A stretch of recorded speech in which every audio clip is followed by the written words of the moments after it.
Melaak, welcome to the show and thank you for coming on. Thank you so much for having me here today, Matthew.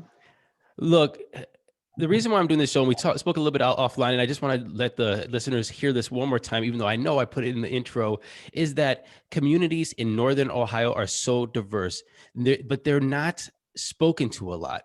And I really want to make a spot where we can, one, have the communication, where I think the communication is lacking in a lot of different aspects of our political sphere, our social sphere, our communities, where we're just not having that nuanced conversation is happening on Facebook, and then start highlighting a lot of people of color, Black communities, minority communities, religion, different sexualities, and of course, just the community in general, because we just really want to hear what is going on and what is creating Northern Ohio. And your story, who you are, where you grew up, I think is super interesting. And I hope everybody else does too. And I would love you to just start at the beginning.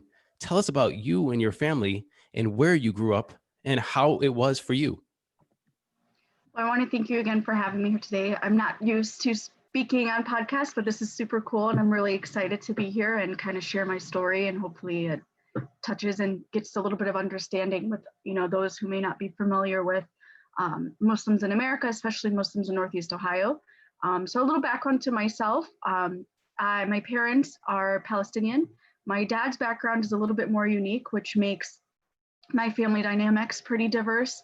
After 1948, with the creation and establishment of Israel, a lot of my father and mother's families were expelled due to the growing wars and the growing tensions in the region. My mother and her family did stay, but my father and his family did pick up and move to Venezuela in South America. So most of my aunts and uncles were born and raised in Venezuela. Most of my dad's life was born and raised. He was raised in Venezuela while his siblings were born. He's one of the oldest of 8. My parents had met through my grandfathers. So my grandfathers on each side had introduced, became friends, and they introduced my father to my mother, and they got married. So my mother did move to Venezuela to be with my father. And then I did have 2 brothers who were born in Venezuela. So around early 1980s is when my family made the choice to move to the United States. And they did go to New York. So that is where I spent the first start of my beginning years in New York. I am the youngest of 6 kids. We lived in Brooklyn and Bay Ridge, which predominantly is a very large Arab American and Muslim community. Making the shift from a very diverse neighborhood like Bay Ridge in Brooklyn, New York, to Bay Village in Ohio was a very big change. We chose Ohio because at the time in the late 90s, my grandfather on my mother's side had actually informed us that, Cleveland is a growing city. There's a lot of different business opportunities, and traditionally that was my dad's background. My parents do not have a college education, and they did not complete high school, mostly due to their circumstances and a lot of the different tensions and situations they experienced growing up. So, being an entrepreneur was my dad's forte, and, hearing that Cleveland was a growing city, we made the move. We moved to Bay Village with the help of my grandfather because he lived in Bay Village, and he, wanted us to experience, life nearby him. So it was a big shift to get used to. I didn't start to see myself what it is like to be a Muslim American growing up in Northeast Ohio, specifically a more affluent suburban neighborhood like Bay Village, where there's, it's a majority white community, like my siblings did. So when we first had moved, I would say in the early 2000s, my older siblings who were in high school at the time did experience a lot more backlash than I did, because I was still too young. I was only, at Normandy at the time, so I didn't get as much exposure to understand, especially when 9/11 happened, which is where a lot of the shifts and attitudes towards the Muslim community were starting to change. My brother actually joined the Army in 1999, and he served for 4 years. So when he came back, he also saw an attitude shift, especially he served in Bosnia and Kosovo during the Bosnian-Serbian War. So my brothers did get a lot more slack. To someone who living in Bay Village, we definitely did not look like the average person who lived in Bay Village. Can, So can can you tell me a little bit about first? First, I want to just comment on how remarkable that story is. Just automatically, I did not know about that story coming into this. The Venezuela, the New York City, your parents were separated, and one was one place, one was the other, and grandparents, and that's just absolutely crazy. yeah, a lot of And moving around and migration, with especially with a lot of the wars and tension historically in the Middle East. A lot of families experienced a lot of migration, and definitely mine were a part of that, going from country to country and, trying to settle. Funny, my dad was the first of his 8 siblings to move to the United States in the, early to mid 1980s. So, it was, and when we first moved, it was like a very similar immigrant stories where you don't have much. So we are 6 kids, 2-parent, mom and dad living in a 2-bedroom apartment in Brooklyn, New York, and kids, all 6 kids sharing one room. My parents had the other, but every time a new family member emigrated, they stayed with us. And my aunts and uncles are just like my family. They all have 5 to 6 kids. So we all jam packed, all of us, until everyone each got on their feet. So it was definitely an experience of struggle, but also seeing my parents actually follow what some would call that American dream of working really hard to try and build something for your family. So it was definitely a lot growing up with the all the movements and sharing of space with a lot of people. how proud are your parents right now that they they didn't finish high school, and you are in your PhD? My parents are, my dad especially, I think, because it's always that story. My mom and dad both did work, but my dad, I think, for him, it shows a lot of the sacrifices they made for us. It wasn't really a choice for them to be able to complete high school. It was a lot of different circumstances that just they couldn't do it, especially even in the 80s at the time. And beforehand, Venezuela was in a lot better of a political state than it is currently today, but it was still difficult due to their financial situation and being able to, choose between helping your family or going to school. So, them trying to work really hard. And even for me, it wasn't the easiest to be able to go to get my bachelor's, master's, and now PhD. I had to do also a lot of legwork myself because I'm one of 6 kids. So my parents had to make a lot of sacrifices on even who gets what growing up. So it was kind of, it had to be fair and square. So we all did play our part to really work. And I think they're very proud because they know that we also contributed to get where we are. So this is a podcast for North Ohio, anywhere in North Ohio. If you're touching Toledo all the way to Ashtabula, hopefully they're listening here. But for people listening outside of Northern Ohio, can you tell them what is Bay Village and what is it like? So Bay Village is and usually historically it makes one, I would say the top, 25, more affluent neighborhoods in Northeast Ohio when you look at, income ratios.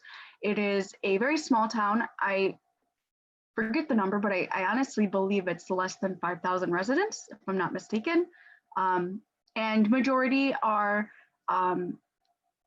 white. It's a majority white neighborhood. It's a very lovely neighborhood. I still live here till this day with my parents. We still live in Bay Village. A lot of my other siblings did branch out, but I still live in Bay Village, and I still, for the most part, experience majority great experiences with my neighbors. But I would say growing up, going through the school system, as great of an education, which Bay Village traditionally always has really high ranking when it comes to, the curriculum, how students test, they place very highly, and the graduation rate is extremely high. It was difficult on a social level due to the changes. So for example, myself, I have black hair, dark brown eyes, I have a olive skin tone.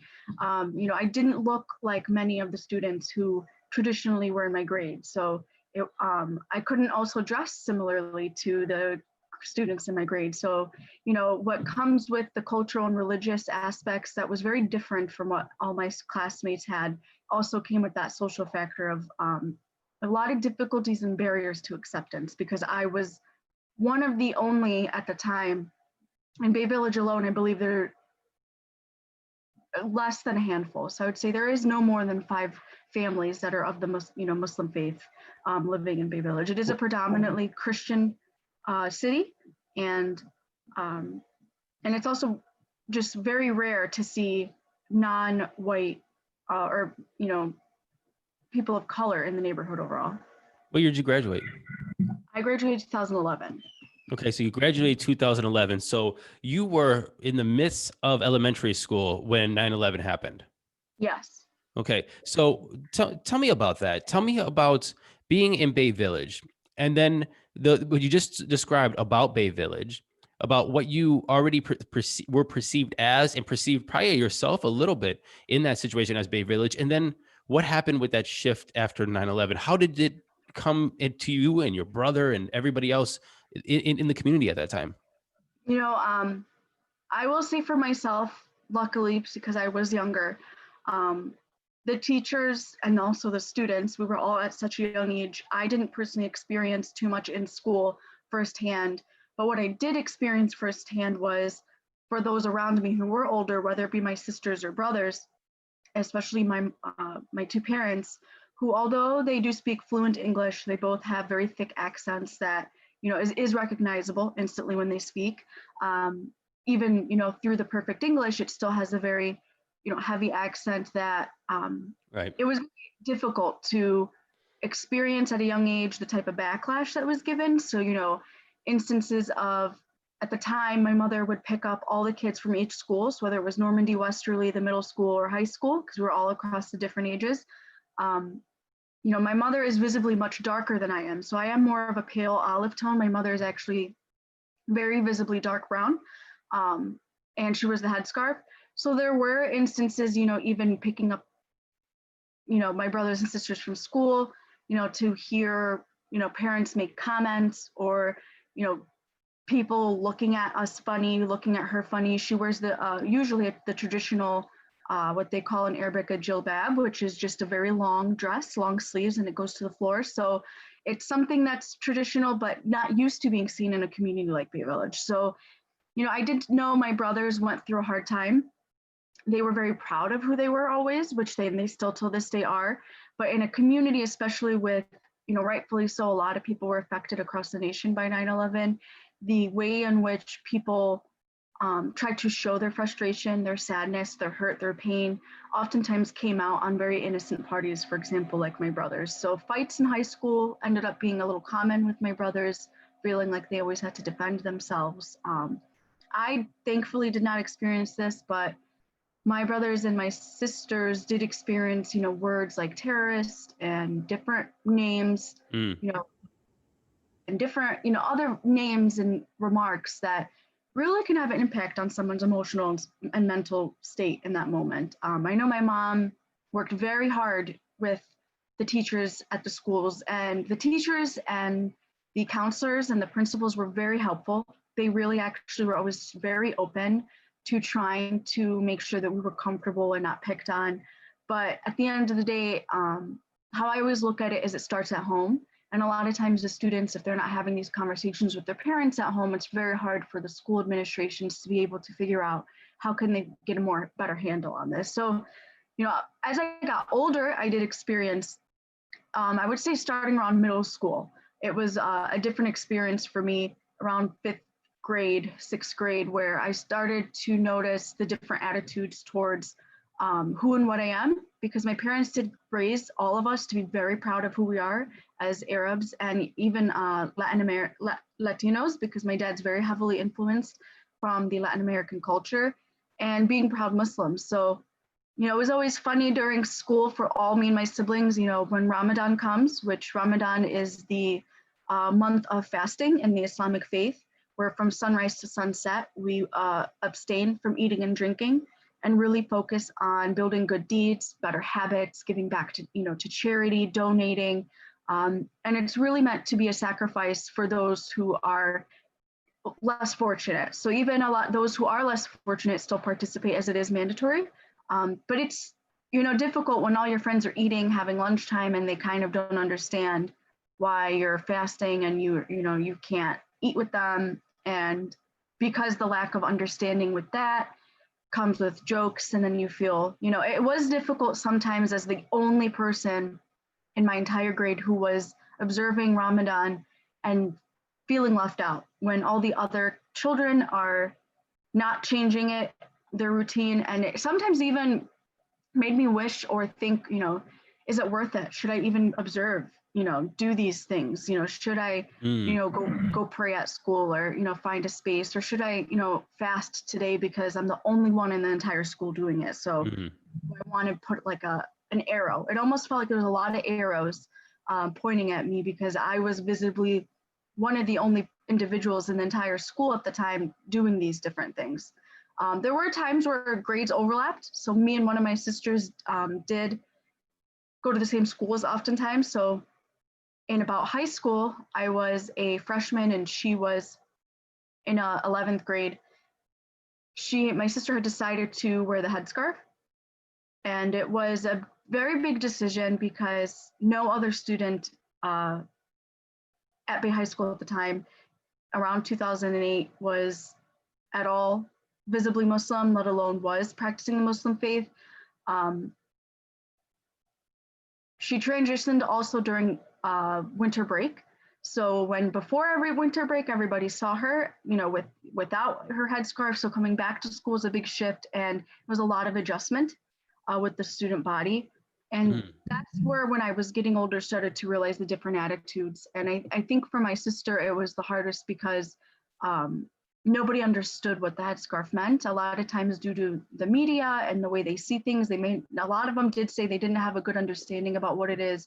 And for many, they said that they had thought it was a negative thing, that it showcases more extremist or radical views for somebody who wears, the headscarf. So it was a lot of shifting constantly. We had to always try and defend or explain. And it definitely did get hard. I now notice that me being someone who's not visibly Muslim, meaning, I don't wear a headscarf, I do wear more modern clothes. I am more what someone would maybe label as a liberal Muslim. Visibly, if you look at me, while my mother and my sisters, they all wear the headscarf. My mother in particular, she is darker skinned. So for her, it was a lot of different experiences in comparison to myself. So I don't think this is a good thing to say, but sometimes I reflect on it and wonder, if I was more visibly Muslim, would I have been given a harder time growing up? So I What always reflect on that. what was your brothers and sisters' names? So there's Rashid, which was always a funny one because his first and last name's the same. Rushdie, Laith Rashid, Yamama Rashid, and there's Reem Rashid.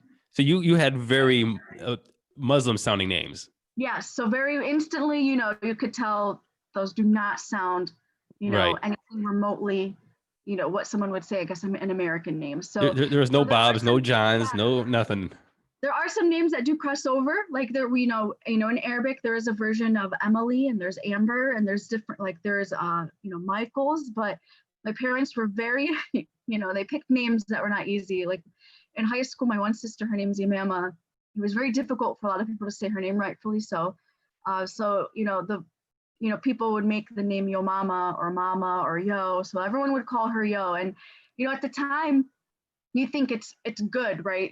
To make it easier for other people. But then you also reflect on, I wish maybe I taught people how to say my name better, Right.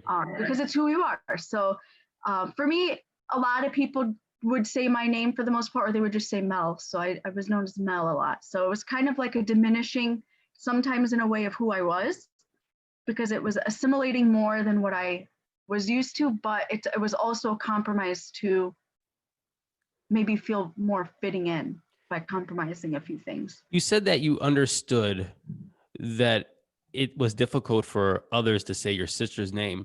And I wonder about how far that understanding went. Like you said that after 9/11, that a lot of people's frustrations would come out at you and your family, mostly your older siblings.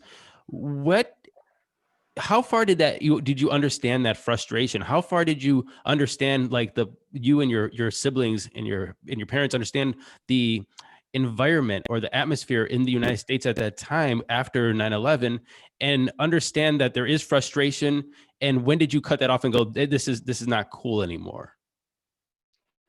I think immediately in the beginning, it was immediately understood why it's happening. So it was immediately understood due to the events of what happened on September 11th. We knew, and my parents explained to me and my siblings, even though I was at a very young age, what was going on, because my parents knew that this is going to definitely, especially immediately after with the Bush administration announcing they were going to invade Iraq and they were going to, continue to fight against the war on terror. And they did their best in layman's terms to explain to us, the difference between, the Muslims who claimed they did such a terroristic act in the name of religion compared to what the religion really calls for, because it was a confliction of them wanting to ensure that we remain, good, devout, happy Muslims and someone who loves our faith and not wonder, how can I be a part of a faith that promotes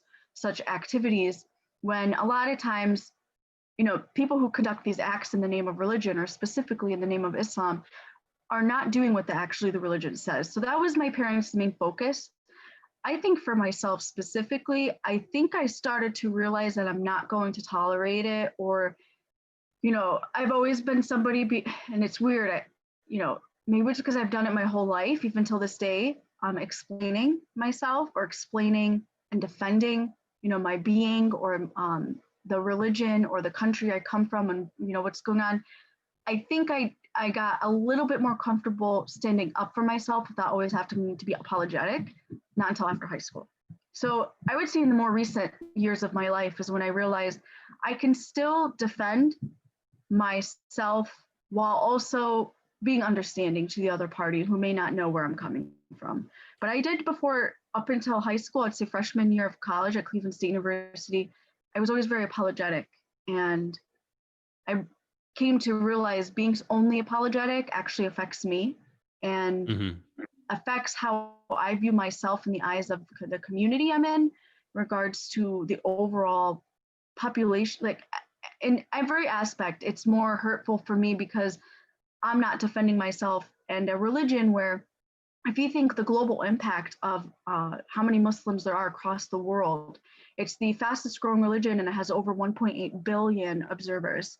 So you think about being the second largest world religion, how can I always apologize for over 1.8 billion people as if we all feel that way? Or, as if we all do the same things, or as if I'm at fault for some of the actions of those who've murdered innocent individuals. So it wasn't until late, I feel, and I've considered that late because I think about if I maybe were to react different rather than be apologetic, could I have made some of my classmates in high school think differently? Or, they never had a bad experience, but I wonder too if, people, I always wondered if people asked one of my Bay classmates, oh, did you ever know any Muslims growing up? I don't know if they would remember I was, because I always felt too shy to speak up for myself. Well, I know for a fact they do remember you, and they do definitely know you're a Muslim. But you said it, you're apologizing, and you're always apologetic until there's a point when you're in Cleveland State, and you said, no, that's enough.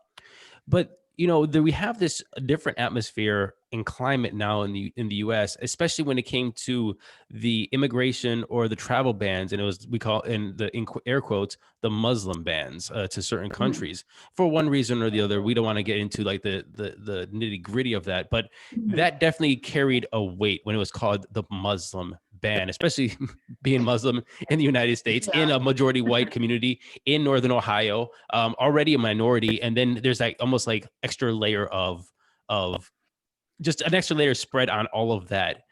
What did you feel, and how did the atmosphere and the climate within the United States during that time, say 18, 19, change even more towards you in the feeling that you would have like being in this community? Or was it pretty much the same? Or did you take more maybe an aggressive role instead of an apologetic role? Like, what was that shift like when it said, okay, Muslim ban, and you're just like, wait, how did you feel? And then how did you proceed? I would say it did grow, especially more biases and stereotypes of the Muslim community when the Muslim ban was issued. Specifically, especially because the rhetoric that was tied to the reasoning behind issuing these, different bans on specific countries for certain particular reasons. And especially in Ohio, what a lot of people may not understand or know or may not have been aware of is Ohio is actually one of the largest has one of the largest populations of incoming refugees and asylum seekers. Specifically Columbus and Cleveland, actually. Okay. They have a very large population of Somali and Sudanese and Syrians, which are a part of the top 10 countries, especially Syria, Sudan, and Somalia, where refugees and asylum seekers are coming from. And when you think about in the beginning of the Muslim ban, Somalia and Sudan were always on that list. And then recently, with recent events occurring internationally, I believe the current administration just a few days ago added Syria to the list.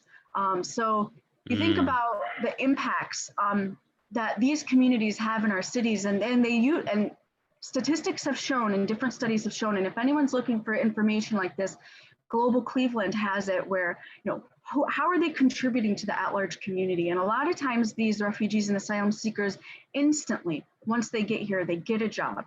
They try and get some sort of vocational training or workforce development training. They start immediately to try and learn English and develop a life here for their children. So because I know that, because I'm part of that population, and a lot of times I meet all these different refugees and asylum seekers because through the mosques, it got disheartening because I also would see the backlash.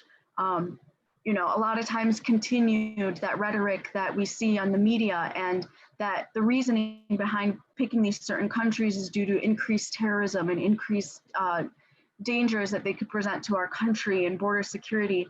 That ultimately translates to Muslims are dangerous and Muslims are typically radical.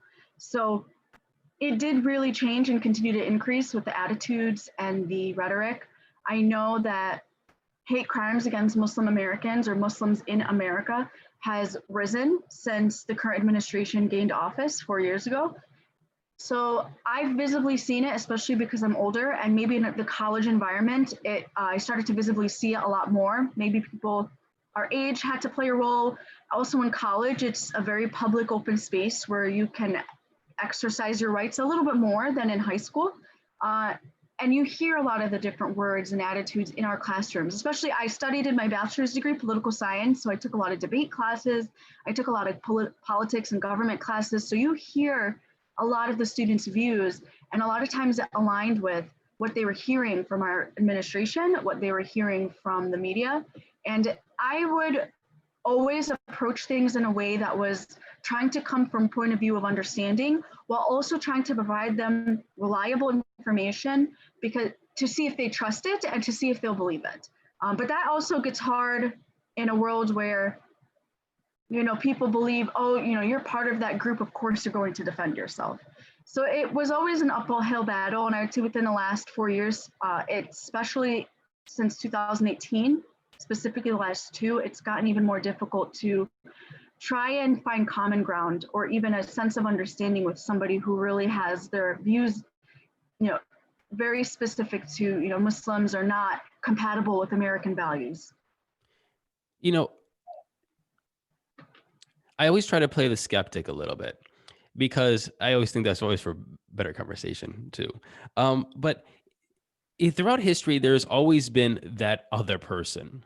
And I don't know why that is, but there's always another. If you want to go way back in American history, there was the Irish, and there's the Polish, and there was the Italians, and they were always, pushed to their own, their own communities. And we see, other people coming in that are, from other countries and asylum seekers, what have you. And now we have, the Mexican population, they're the other, and they're pushed into, their communities, and they're classified as this person. And you just said Somali and Sudan and these others. Do you think that this is just natural discourse of communities of a country, of a diverse population, that it should happen, that naturally has to happen? Or do you think that this is just racism and discrimination, just folded over and just being retold and retold? I would say it's both. So I do think historically we've seen generationally and over the years, it does move to different populations. I believe in my experience is it follows those trends of what politically is the polarizing factor and focus. I would say, especially myself and so it's multi-layered for me. So I I'm not only a Muslim American, but I'm also an Arab American. And not always being an Arab American is problematic with being Muslim American, but sometimes it does Right. cross paths because um, depending on the countries or the focus at that time, there's also people who think that all Arabs are Muslim, which is not true. I have a lot of Christian Arab friends who also get backlash just because they look Arab. So individuals in society think automatically because they look Arab, they must be Muslim. So I've even had a lot of my Christian Arab friends experience a lot of Islamophobia and they're not even Muslim, but because they look Arab, it just automatically registers to people. So I do think it's both of the things you mentioned. There is a lot of innate biases that exist in our society as a whole. I think especially in Northeast Ohio, um, we're actually pretty diverse area. Northeast Ohio is pretty diverse. Cleveland in specific is more diverse. It is a majority Black city. But even with something like that in the city of Cleveland, you see that racism, bias, and stereotypes are rampant. And I think it just keeps moving depending on also what's the topic at that point. So for a while, and it sounds really terrible to say, but sometimes you think, oh, wow, I haven't heard of anything about like Muslims or Arabs in the news like that. And then you see what the focus is, and it's, Black residents protesting for their rights, and people come down on the Black community. Or during the start of the COVID-19 pandemic, it was a lot of focus on the Asian community due to a lot of stereotypes and racism against the Asian community, with regard to COVID-19. So it always has its shifts, but I feel at the end of the day, there is a lot of racism that plays into a role why it still exists and is ongoing till this day. What would you like to, let me take that back. Let me rephrase that. Well, we have had this conversation. Now we know about you. We know your place within Northern Ohio. What would you want people to get out of this conversation? What would you want people to know about Islam? What would you want people to know about immigration? What would you want people to take away from this conversation to maybe infect other conversations moving forward that they might have? I would love, particularly for individuals to think of mostly, what Muslims do they know? And oftentimes, if they reflect on who they know that might be Muslim and compare it to what they constantly hear about the Muslim community, to constantly reflect on that factor. Human interactions are based on experiences always with respect to, do they go back and meet more people of that particular group, or do they continue to interact with somebody who is of that background or faith? And if they use that as a personal experience to also correlate, well, that's not how I know the community, because just because it's happening here doesn't mean that's all Muslims or that's all Arabs or that's all, each category. I'd love for people to know more about, one of my biggest things is, and I hear constantly is, well, where are the Muslims condemning these acts of terror? Why are you not out protesting? And my response always is, well, it does exist, but are you watching? It does exist, but are you looking for it? Oftentimes people want to see, where are you in numbers? And, if you look up even the slightest, you'll see across the entire nation to across the world of specific mosques, really top Muslim leaders that the overall faith looks at as, with a lot of high respect and regard, that they're out there condemning and they're publicly saying, we condemn this. We are sorry this happened. We do not believe in any way possible this correlates to our faith nor our people. And it's constantly happening on a large scale where there is media attraction to it. In my personal opinion, I think people don't, always maybe take the extra step. And I would love for people to take that extra step to understand, because sometimes some of the questions they have can be figured out just by taking that extra step, whether it's by talking to somebody, whether it's by doing a little bit more research.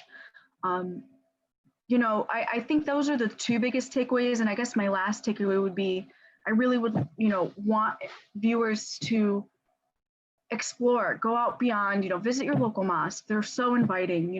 I have taken a lot of my friends, I've gone to a lot of my friends' churches, and they've come to my, our mosque in Cleveland, and their experience was so different than what they thought it would be. They've come back just to kind of go to certain events or maybe hear some talks, about life, because they're kind of these events where it's like a woman's night and you can talk about whatever you need, or you just want to go there because you feel like it's a safe space. And I feel like that promoting of not only interfaith, but also understanding, a lot of individuals, especially right now with what we're seeing with, racial inequalities, especially with the Black community, there are a lot of Black Muslims, especially in the United States of America. The largest population is actually Black Muslims, more than there are Arab Americans. And when you think about, I'm not Black in America, but when I have my Black friends who are Muslim talk to me about how, imagine being Black in America and Muslim in America, and imagine how that feels for me. Mm-hmm. So I reflect on that. I can correlate to them on a Muslim American level, but then when I think about, I could never know what it's like to be Black in America, and how do I help bridge that gap for them so that they know they have an ally in myself. Thinking of the world like that, and thinking of the different diversities we have and what support they may need to also understand why are things the way they are against certain populations, is what I hope people take away, that we all are more alike than what we think, and it's probably the best thing to take that extra step because it can help break some barriers. We only have a couple minutes left, but I really need to touch on this before we get off, is local and national politics. Do you feel represented? I would say in the last 2 years, there's a growing trend of more diverse candidates going from the local, state to the federal level. We see iconically Rashida Tlaib and Ilhan Omar, who are very proud Muslim Americans, and Rashida Tlaib is a Palestinian American. We have seen a lot more people try to compete as candidates, and not always have they won. So I feel it's growing, but even with the candidates we have that are Muslim Americans or Arab Americans, not always do they have the influence with their colleagues in the political field due to these differences, because they're not the majority. So it's interesting because I'm seeing the growing trend of people wanting to take power into their own hands, but because of the way that our governments are set up, it's not that easy to advocate for populations that they want to advocate for. I see a hope that it'll continue, but I think it's very hard for people to get the change they want to seek, especially with immigration reform and these different policies that protect certain freedoms of speech, and the differences between hate speech and freedom of speech that often coincides a lot of times with racial or interfaith dialogue. So I think we're not there yet, but I do see the growing trend changing. Who are some of your favorite, I have two questions left, and they don't go together. So I'm trying to figure out how to ask them, which one to ask first. I think I'll ask this one first. Who are some of your favorite local politicians? Favorite is a bad word. Who are some local politicians that you support or really are liking in the political space right now that really you feel is representing or speaking for an America that you want to live in? Monique Smith is one of my favorite current running candidates, and I'm hoping that we get. What is she running for? I believe it's congressional U.S. reps. I believe. Gosh, I'm completely blanking out what seat she's running for. No worries. I think it's state house. Yes, and then other local running. There is a rumor, and you're going to laugh at me, that Dennis Kucinich might run for City of Cleveland mayor. I've been spreading that rumor too. It's true, but I think if it ends up being true and he starts campaigning, I definitely back Dennis Kucinich. He is super awesome. I have personally met with him many times, so I think and I hope he does. There's good and bad among all the candidates, but I would say, relatively speaking, to if they would support, more equitable policies towards interfaith. I actually don't think I've gotten that far with a lot of candidates on their views on the Muslim community. But that's something I think is definitely getting more traction right now, where people are actually not scared anymore to say, well, what are you looking to do with the Muslim community? That actually, before this year, was a question a lot of us were, I wouldn't say too scared to ask, but we made prejudgments that no one would have an answer to that question. But now I'm seeing that question come up a lot more. In my last question, before I ask, I want to say thank you very much for and fielding all my questions. One, I got a hell of a insight into your life, the life of a Muslim American, especially in Northern Ohio. In Northern Ohio. But my last question, this one's going to come off a little harsh, but I really want to ask this because this is asked repeatedly to people of color and people of a minority or minority religion or minority sexual orientation. If you don't like America, you can leave. What does that mean to you? And and if you hear that when people saying, "Well, this is this way or that is this way, and I want to change this," and they say, "If you don't like America, why are you here? Why don't you just leave?" How do you feel about that, and what does that statement mean to you? So that question is definitely a loaded one, but it's super good to ask because I can't even recall how young I was when I first started hearing that phrase. So I've always heard it, and even till Really? this day, yeah, I think I was really young. I can't even remember how young I was, but I know I was in maybe third grade, second grade, so it was even Wait, that wait, wait. early. I have to stop you. See, somebody asked you in third grade if you don't like America, you could just leave, or told you this. Yeah, What were like you it was supposed to along say the at lines third of, grade? if you don't like it here, or why is your family here? You don't belong here. You should go back to where you came from. Along those lines. It was I'm more firm on third grade than second, but I remember I was still really young because it didn't make sense to me, and I believe it had to do with a project that a teacher asked us. It was a cultural project, and I brought in like tons of different stuff. So I've heard it since a young age, and I've heard it even up until this day. I feel like it was about 2 months ago the last time I heard it at the grocery store. Um, Stop. it literally someone thought I had cut her in the line. So that line comes out a lot, even when anyone's frustrated. And I kind of got confused because we're wearing masks, and I was like, how does she? Can she even tell? Like, I'm half my face is covered, but my response typically, especially now that I'm older, has always relied on the fact that, aside from me being born here, my family worked hard to be here, and we are just as American as anybody else, even if our values may not be the same as what you believe. And that's the beauty of this country. I think a lot of times people, the term, and I always say this to people, the United States is a melting pot. When I think of a melting pot, I think of completely assimilating. And that's not what our country is, because we're so beautifully diverse that people, I think, maybe get scared that if they're going to lose their values as a, whatever they are. And I look at it as, I saw this term and I used it recently in a talk on cultural competency for nonprofits, is I look at the United States as a salad bowl. Each person has a role, so the lettuce is maybe, you know, I can't even think what the lettuce would be, but there's different parts. Maybe Muslim Americans are the potatoes, or sorry, the tomatoes. Maybe Asian Americans are the croutons. You stay who you are, and we're allowed to, and that's what I believe our founding fathers wanted, is for us to stay true to who we are. Is that's what makes the United States, hopefully, one of the greatest democracies, is the diversity we bring. But that's the value of America. I think that putting these harsh restrictions that we have and trying to make individuals conform to one value thought is exactly what we go against to other countries who do that.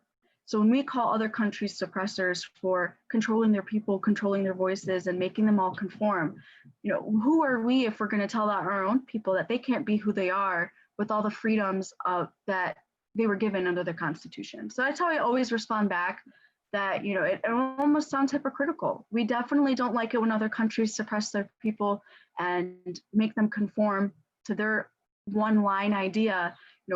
That's not what American value stands for. And I feel that, even someone who has parents who don't have a high school diploma, they instilled American values in me to respect them, love them, and continue to work hard for them. And my parents, they do vote, and they vote because I, make sure that they're engaged and they know, and it's important to us. So I always think that's always my response. But it's always definitely a loaded question, because nowadays it's said in any circumstance. So sometimes I'm like, Right. this wasn't warranted for the grocery trip, but okay. Right. My Northern Ohio neighbor, Melaak Rashid, thank you for coming on and tell us about your life. Thank you so much, Matthew, for having me. I hope I gave some people some good insights into, what the community is like in Northeast Ohio. So definitely thank you.